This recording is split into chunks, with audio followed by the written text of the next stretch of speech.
महाराज जी, 2 साल पहले तक मैं जुआ, सट्टा खेलना, शराब पीना, सिगरेट पीना व अन्य व्यभिचार में लिप्त था। एक दिन धर्मपत्नी ने कहा कि एक पीले वाले कपड़े वाले बाबा जी हैं, उनको सुनती हूँ। पूरा फंस गए। सब पीला बंद करवा के ये पीला शुरू कर, राधा राधा। उन्होंने कहा कि माँ बाप से अलग रहना पाप है, उनकी सेवा ही सब कुछ है। ऐसा कुछ वीडियो देखा, उस पे कुछ विचार के बाद सब छोड़ के हम माता पिता के पास घर आ गए। आपकी आज्ञा अनुसार छवि रूप में श्री जी विराजमान की और मैंने जुआ, शराब, मांस सब छूट गया महाराज जी। पर मैं एक सिगरेट नहीं छोड़ पा रहा महाराज जी। कितनी पीते हो? किसका है? कितनी पीते हो? महाराज जी 10 दिन में एक पे आ गया। 10 दिन में एक पे आ गए। अपने आप घृणा हो जाए आपको, अपने आप छोड़। महाराज जी वो सेवा करता हूँ तो मेरे को पाखंड लगता है कि वो एक तरफ वो कर रहा हूँ और एक तरफ वो। अब आ गए हो लाइन पे। जब मन घृणा कर जाए तो बस मत पीना। ऐसे आपको घृणा हो जाएगी, यार मैं गंदा काम करता हूँ, भगवान की भी पूजा करता हूँ। अपने आप ठीक हो जाओगे।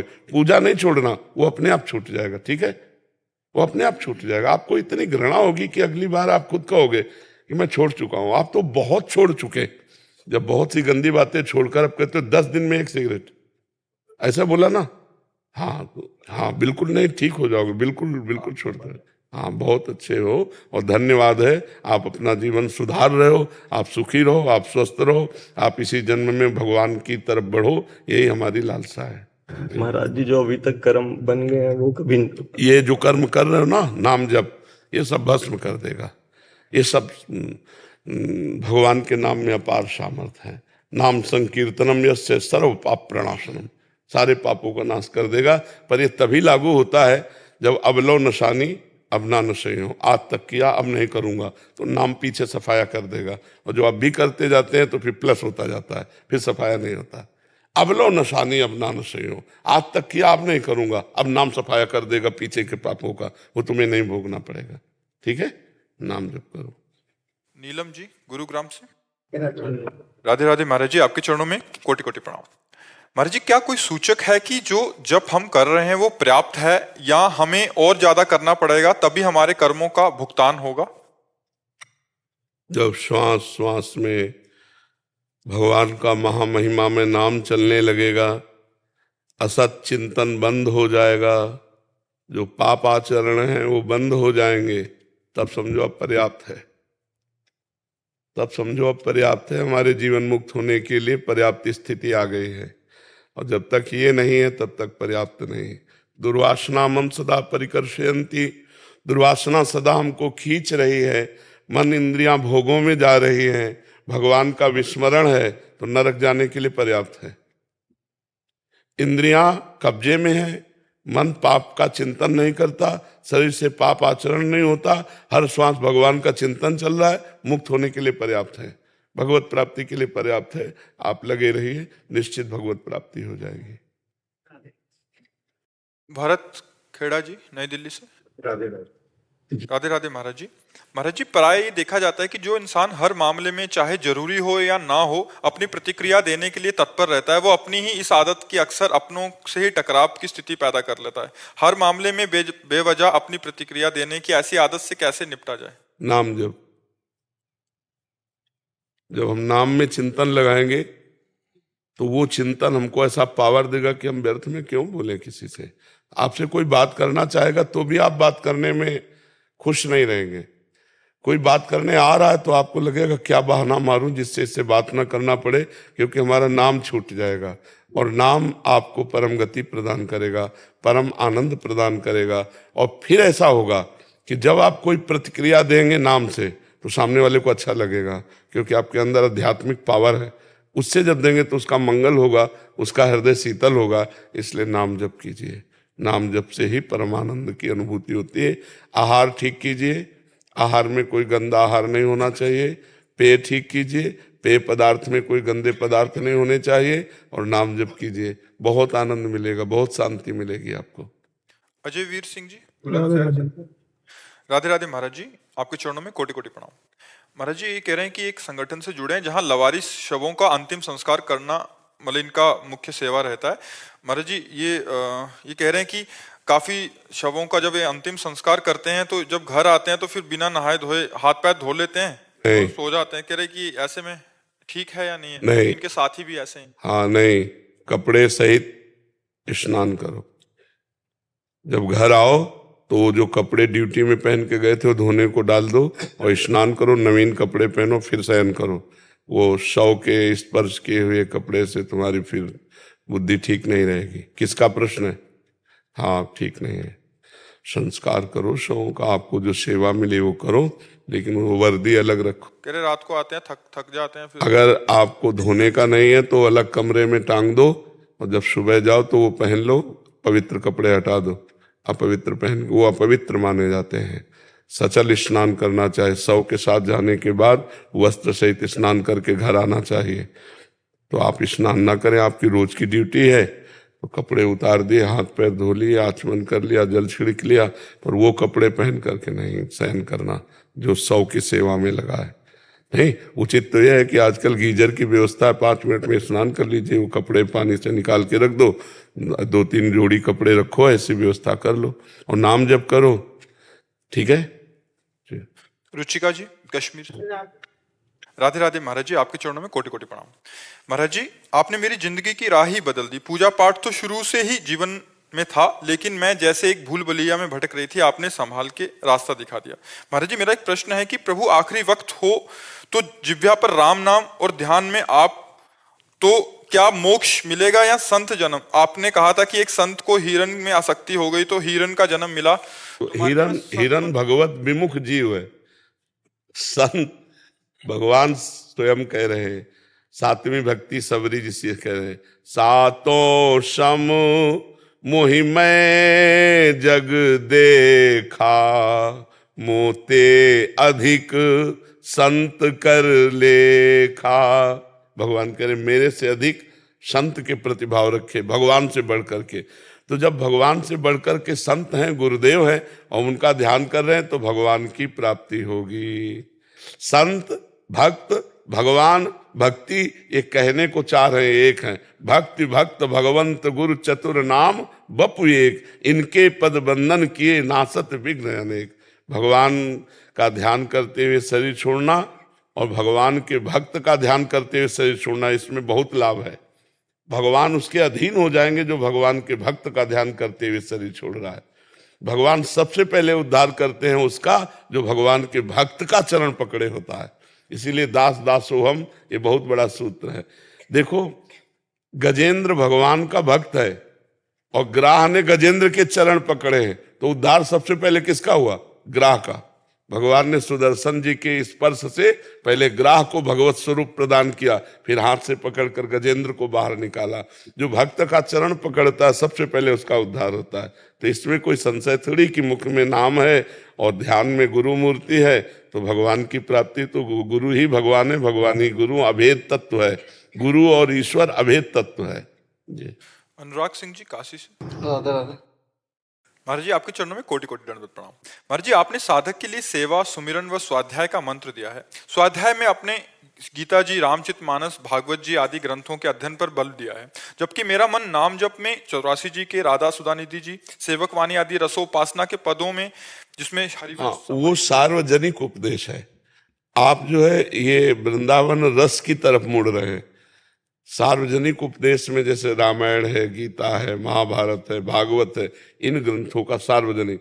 और जब हम रस की तरफ आते हैं तो 84 जी है, सुधानिधि है, 42 लीला है, नाम जप है, ठाकुर जी को विराजमान करके सेवा करना है, ये मार्ग है।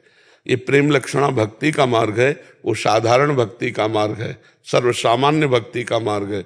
ये उसके आगे का विषय है। तो भगवान की बड़ी कृपा है जो आपको 84 जी के पाठ में रुचि है, जो आपको श्यामा श्याम की सेवा भावना में, उनके नाम में रुचि, आप इसी में चलिए जी। सागर कसेरा जी, इंदौर से। राधे राधे महाराज जी। महाराज जी, आत्मा का स्वरूप तो सत्य, चैतन्य और आनंद में कहा गया है, परंतु जब वह संसार में आती है तो वो उसे अपने सत्य स्वरूप का विस्मय क्यों हो जाता है? यदि आत्मा स्वयं चैतन्य स्वरूप, वो आप ही है ना, विस्मरण करने वाले की कोई और है? वह तत्त्वम् असि, वेद कहता है। जिसे आप वह कह के संबोधन करते हैं, वह तो तत्त्वम् असि, वो आप ही है।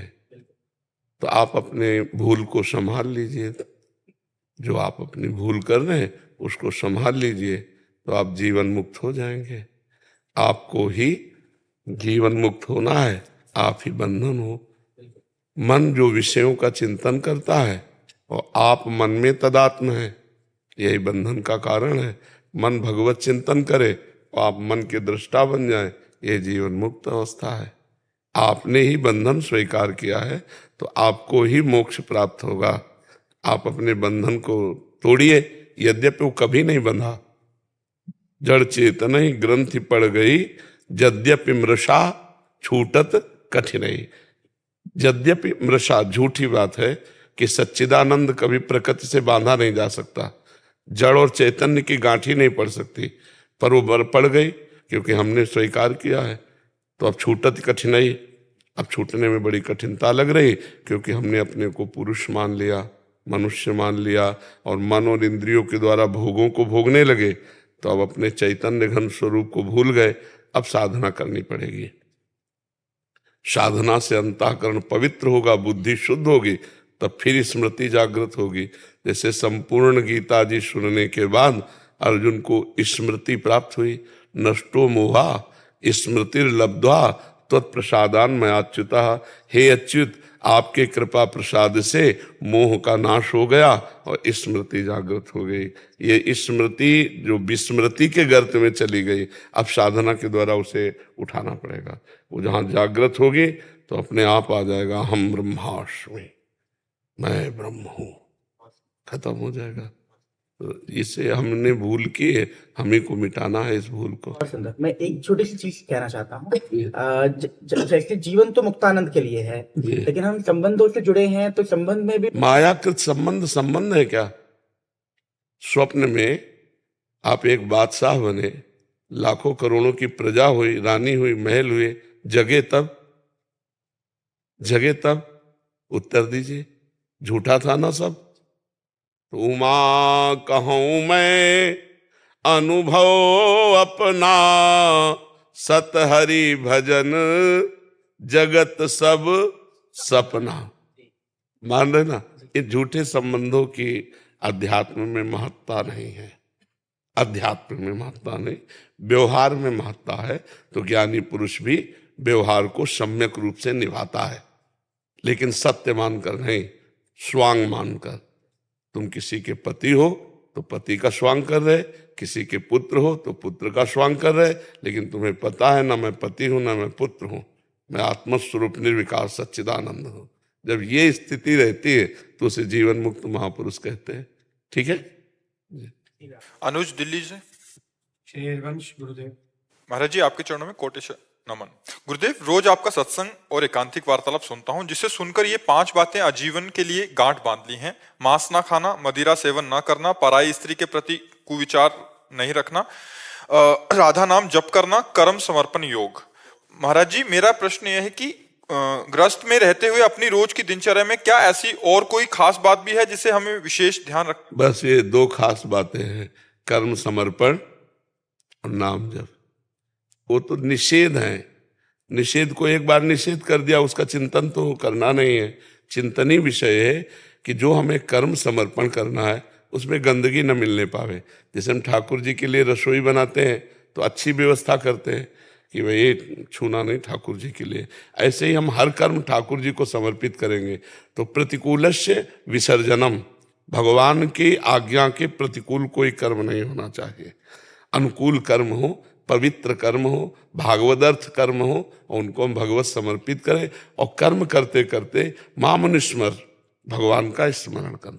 कर्म कर रहे हैं राधा राधा, भगवत स्मरण कर रहे हैं, भगवत समर्पित कर रहे हैं, इसी से भगवत प्राप्ति हो जाएगी।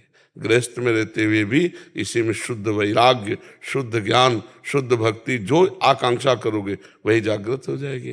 जब नाम रूपी धन एकत्रित हो जाएगा तो माला माल हो जाओगे। खूब नाम जप करो और पवित्र कर्म भगवान को समर्पित करो। ये तो सर्वाणि कर्माणि मयि सन्न्यस्य मत्पराहा, अनन्ये नैव योगेन माम ध्यायन्ति उपासते, तेषां माम समुद्धरता मृत्यु संसार सागरात्। भगवान कह रहे हैं जो सारे कर्म मेरे को समर्पित कर देता है, ये तो सर्वाणि कर्माणि मयि सन्न्यस्य मत्पराहा, मेरे परायण होकर अपने सारे कर्म मेरे को अर्पित कर देता है, उसका उद्धार मैं करता हूं। तेसाम हम समुद्धरता मृत्यु संसार सागरा। खूब अच्छे से चलो। त्रिविक्रम जी उड़ीसा से। राधे राधे महाराज जी। महाराज जी, मैं आपका सत्संग नियमित रूप से सुन रहा हूँ, नाम जप भी करता हूँ। स्वरूप का ज्ञान होने से भी मैं इसी बोध को व्यवहार में पूर्ण रूप से नहीं ला पा रहा हूँ। वो व्यवहार लायक ही नहीं है। परमार्थ का जो स्वरूप है वो तो केवल अपने अनुभव का है। व्यवहार लायक तो देह है, देह से व्यवहार करो। देह से जो व्यवहार हो रहा है उसको अपने में मत मिलाओ। भाई यही तो स्वरूप बोध है। मान लो देह का खाना पीना उठना बैठना भोगना, नाना प्रकार के व्यवहारों में जाना, पति पुत्र परिवार संबंधों में रहना, बिल्कुल संसारी पुरुष जैसे देह से व्यवहार हो रहा है, लेकिन आप बिल्कुल अलग हैं, अंदर से बिल्कुल अलग है। ये मेरे द्वारा नहीं हो रहा, प्रकृति के गुणों के द्वारा ही गुणों का बर्ताव हो रहा है। शांत एकदम, उसे व्यवहार में नहीं लाया जाता। वो तो परमार्थ है। वो अनुभव गम में भजे जे संता, वो तो अनुभव का विषय है। बस जान लिया मैं कौन हूं, व्यवहार वैसे ही कर रहे हैं। शिष्य बनकर गुरु के आगे, बेटा बनकर माता पिता के आगे, पति बनकर पत्नी के आगे, पिता बनकर पुत्रों के आगे, समाज में वैसे व्यवहार। अब मान लो आप कोई पदाधिकारी हो तो आपको वैसे व्यवहार करना पड़ेगा, लेकिन आप अपने स्वरूप में स्थित है। सब आत्मस्वरूप है। ज्ञानी ऐसे व्यवहार करता है जैसे अपने शरीर में हम सब प्रियता का व्यवहार करते हैं और भेद का भी व्यवहार करते हैं। गाल छू जाए तो हाथ नहीं धोते, लेकिन गुदा छू जाए तो हाथ धोते हैं। अपनी ही तो गुदा है ना। तो ऐसे ही व्यवहार, अगर जहां हमें फोड़ा हो गया तो अपना ऑपरेशन भी करवाते हैं। तो ऐसे ही अगर कोई दुष्ट पुरुष है तो उसका ऑपरेशन भी जरूरी, दंड विधान के द्वारा। वो व्यवहार में बिल्कुल सम्यक संसारी पुरुष जैसा रहता है, लेकिन ज्ञान में उस स्वरूप में रहता है। स्वरूप कभी व्यवहार में नहीं उतारा जाता। स्वरूप अंदर अनुभव का विषय है। हमने जान, जैसे 4 घंटे के लिए कोई राजा रानी बने पैसा के लिए नाटक में, तो उसको प्रतिपल याद रहता है मैं रानी नहीं हूं, मैं अमुक हूं। केवल 4 घंटे के लिए राजा बना हूं या रानी बने हूं।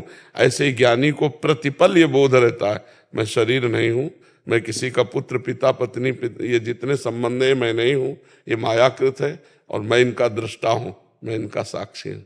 समझ पा रहे आप?